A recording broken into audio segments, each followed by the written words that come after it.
I told Nancy today and Wayne that the 10th anniversary, the celebration today, is not for TBN, it is for us.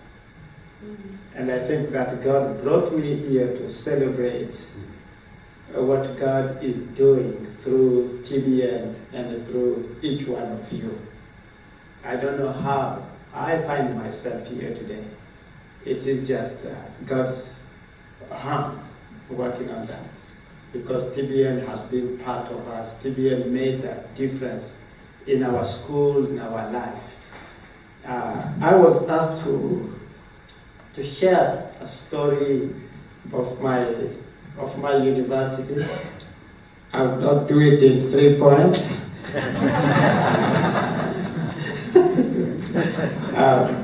Our school started in 1961 as a Bible school, and it changed to a seminary. And then I joined the school in the year 2003. Just after finishing my PhD in South Africa. That was a very difficult time for Eastern Congo. I'm coming from Eastern Congo, not far from the border with Uganda. It was a time of war that started in 1996. And by the time I joined the school, first of all, I didn't want to go back when I finished my dissertation. I had arranged with the head of the School of Theology in the University of Natal. He was also my supervisor. He was happy to have me in the school, and we were in the process of signing a contract because I thought it was useless to go back in Congo. I was sharing the story with Nancy, as she just mentioned here.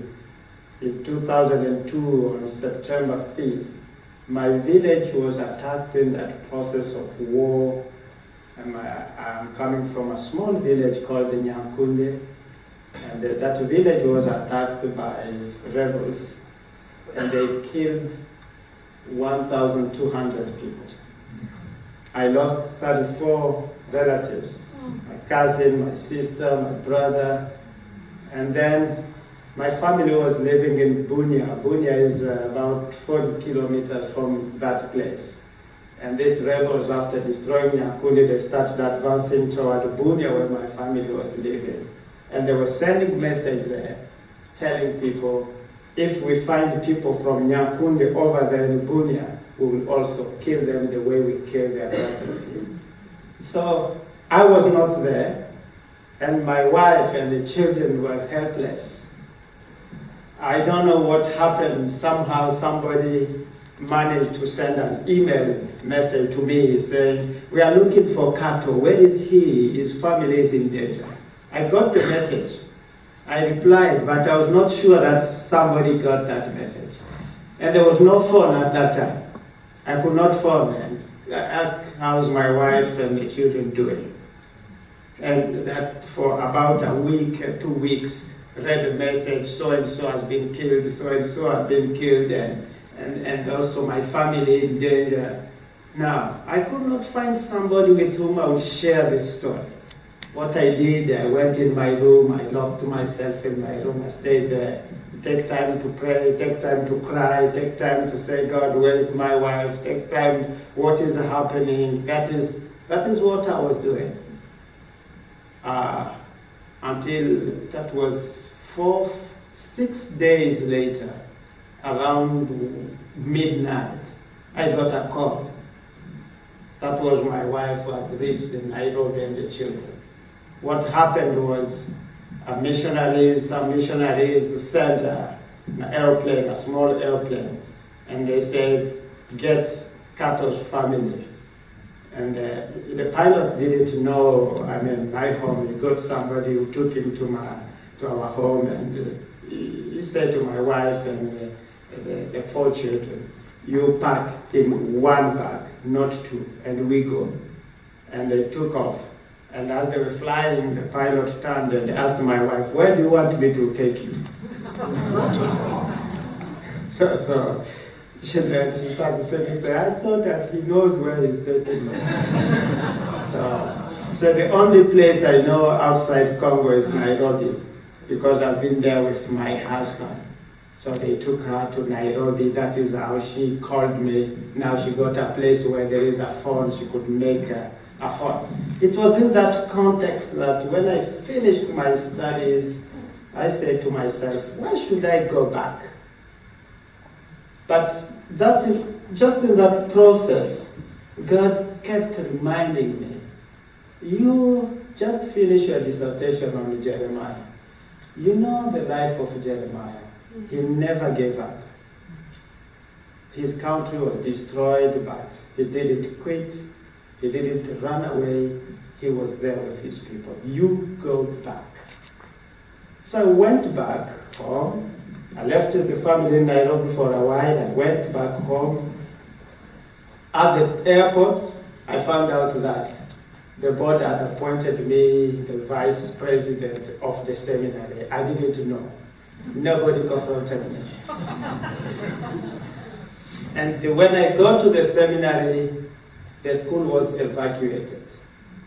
But we were there now with about 1,300 displaced people. People left their villages because of fighting. They had come, all of them. All our classrooms filled with displaced people. I got there. They welcomed me. I became their pastor. There's nothing to do. It is during the time of war. And we meet in the morning. We organize our service, church service. From 5, we have people in the chapel. Until 10, 11, you have nothing to do. So the only thing is you preach, you teach. And for about 3 weeks and a half, I was fed by these displaced people. I didn't have one single coin in my pocket. They all have food from the UN, and they make food and bring it to their pastor. That is what they were doing. I think twice I had a deep crisis outside, wondering, God, what am I doing here? No money, no students, nothing, no job. And why did you bring me here? Sometimes I feel like I have to cry, but you can't cry just where you have all these displaced people who have gone through pain. I will run into my bedroom and cry. But you feel that peace. God is telling you, this is your place. I have a plan. I thank the professor for reminding us Jeremiah 29, because it is there that where God also says, I have a plan for you. So I started helping the school. The people were evacuated, connecting with them, sharing with them that the situation is changing and you can come back. After 3 months, they did come back. Some few were discouraged, but people came back, and we started working. But there is a nice story about Shalom University, because at that time it was Bunia Seminary. It became a university in 2007. And how did it become a university? Because in 2005, we initiated a research project to find out the health of the church after 10 years of war. And the impact of our school is great in the communities, in fact, even in the leadership of the entire Protestant churches in Congo. We have the head of that. Our Protestant churches in Congo, it is not like here. All the Protestant churches are organized. They work under an umbrella called the Church of Christ in Congo. All the denominations. And the leader of that, the director of that Church of Christ in Congo is an alumnus of our seminary. Even the head of the Reconciliation Commission, National Reconciliation Commission, also came from Bunia Seminary. So the community, the churches, they were grateful about what we are doing, but they also insisted that there was a need to think about adding some few programs because of the need what the war created. One is like parents were not feeling comfortable sending their, especially daughters, in the public universities. Too much corruption, and that is why at Shalom we have like 51-52% of female students, because that is where parents feel like this is the place for our daughters. So, the reaction of the church after that research was, can you add some few programs? Administration, we needed development to deal with this issue of poverty from Christian perspective. How can we respond to all these questions? That is where we decided to add this new program. Now we needed a name. That is where the name Shalom came from. So we needed a name. We listed 13 names, different names, and we had to select one. So I think we were 24, and 19 voted for Shalom. Why did we choose Shalom? Not only because we want to be a place of peace, but it came with the story of that period of war, of fighting. Two factions of rebels were fighting in our town, and they had divided the town into two parts. But the issue was, when they start fighting, one group will defeat the other, or they will run out of their munitions, they will run away. But 48 hours later, you will see them coming back stronger than before. It was clear that some people were waiting for them there just to continue giving them heavy machine guns, continue fighting. That is why when in Congo you talk about ethnic fighting, but there is a lot of politics behind. Because somebody is giving guns, machine guns to these people. But the only place that was not destroyed during that war was Shalom, that seminary. Because we were hiding people from both sides, those who were fighting. When this group is defeated, their people will feel threatened. They will run to us in the school. We will hide them. At one point, the president's office was full with people who were running, who were fearing for their life. We will hide them. And when their group becomes stronger, they will leave and go. And the other group will feel threatened. So when the fighting became very bad in the town, this group moved close to the seminary, and the other group moved close to seminary. We are located in the center of the town. And then this commander of this group will say, this is the seminary, this is our school, we will not destroy it. And the other one say the same thing to his group, we will not destroy this school. Our people have been hidden and protected here. And that is how fighting stopped right there. Our school was not touched.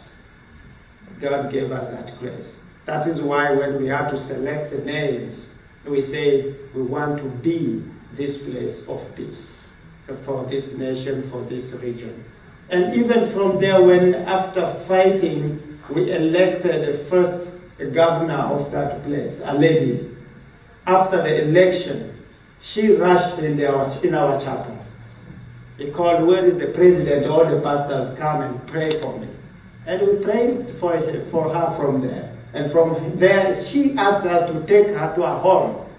We got in her car to take her to her home, a sign of peace, and said, we know that peace is in your school, and we want to be, I wanted to start my ministry from your chapel, from the school. So this is how we started. Now when we changed, that was a small seminary for about 78, 82 students. It was not a big one. But when we changed it to a university, we got a problem. I think the first year it was 350 students as a university. You move from 80 students to 350. And you move after 7, 8 years now we have 1,000 students. 1,000 because we must limit. you understand the situation or the infrastructures and all the situation we are going through. So this is a bit of our story as a university, as Shalom University. I shared with friends in the other room about the value of having books. I'm happy that those who were here, they all spoke about it. They talked about TBN. I've been checking Google, the internet, to find out if there is any other organization like TBN helping us, because we struggle. We are building a library. For 8 years we have been building that library of $400,000. That is crazy for our people. It is too much, like 400,000. And when we started, how do you make it? We are almost at the end, but for 8 years we can't finish it. And then when you can't finish it, you need books. In our budget, because we value books, we have 6,000 every year for books. And you can imagine 6,000. Yesterday when I was at TBN, I took a book. I saw that book in Nairobi about 4 years ago. I photocopied some pages because it was such a nice book. I needed it for my research, but I could not buy it. It is like 145, something like that, from Brill. You know that. And when I went to TBN yesterday, I saw that book.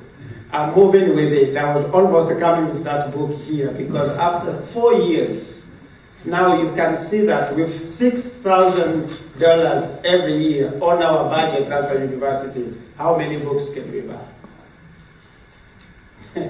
If you take a book of $100, it is about 60 books per year.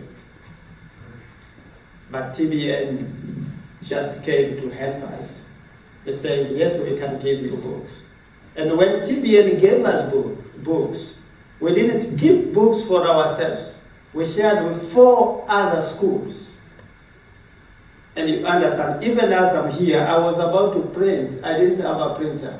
To print 2 messages that I got yesterday, saying you are in America. Can you tell those friends, they don't know the name, can you tell those friends to send us some other book? Can you negotiate, because you know how to go there. You are the one who gets into America. We don't have an opportunity. They are waiting for that. When I come here, they think that I'm coming for books. I do bring books. I can't go back home without books.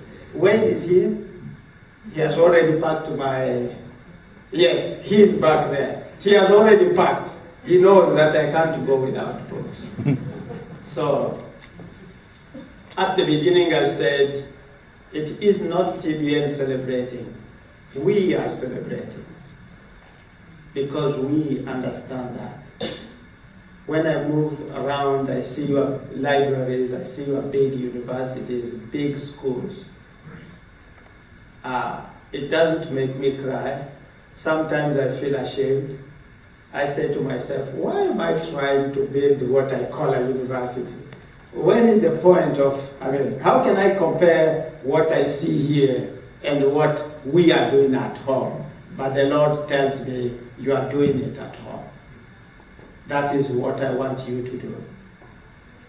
And my theology is that Jesus Christ does not have 2 churches, one in America and the other one in Africa. He has one church.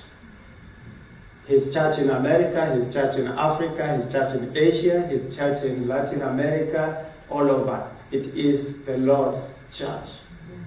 That is why we are part of that church. That is why when I come to TBN, I say, I'm coming to take what the Lord has given you, because it belongs to Him. And I'm happy with that. And I'm grateful to you for your contribution, because you are doing it. Without you, we could not make it. With 6,000, we share it not only for theology, we share it with 4 other programs. You understand that? We have 5 programs at Shalom, so we share 6,000. That is 1,500, is it? Or 1,000, something like that, almost. That is what we can do. That is what we can make. But we thank the Lord for the vision. We thank the Lord for the good work. We thank the Lord for you. We thank the Lord for what you are doing to help us. We need those books. You have already heard about the importance of good theology. In Congo, when you go, I was in the capital, Kinshasa, I think every 200 meters you have a church. Every 200 meters you have a church. But what do they preach there? In Congo, it is a fashion. When somebody tells you are not a Christian, it is an insult. Everyone wants to be a Christian, except for Muslims. But all others, they want to be called Christians. It is a bad thing because you have Christians and Christians. But it is an opportunity. Because they know who Christ is, and we can teach them about that. But how do we prepare these people? We prepare them by using good books. Without good books, there is no hope. There is no teaching.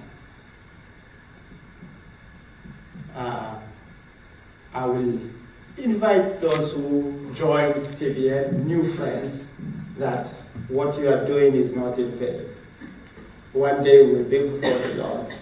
He will help us. We struggle sometimes, not sometimes, very often in Africa in our institutions. We struggle very much. The issue of money and whatever, we don't want to talk about that. We are I was in a meeting with a friend today from Isaka. I told her, we are paralyzed. We have good ideas, but we can't walk by ourselves. We need somebody who can come and hold our hand and say, stand up and walk. And that somebody is TBN, because they have really helped us. And that somebody is you, because you have helped us through TBN to donate good books, to donate money, even to carry those books from here to Africa. That is a very hard work, but you do that for us. That is why I think I'm representing the continent of Africa and all other people who receive books. We don't want to be like schools in America with millions of books, but we want to get the most important, the ones we can use for the glory of the Lord, because the church needs it. So thank you for helping us. Thank you for being good friends to TBN and to us. And thank you for this celebration, because it is our day in Africa and Asia and all those who receive those books. May God bless you.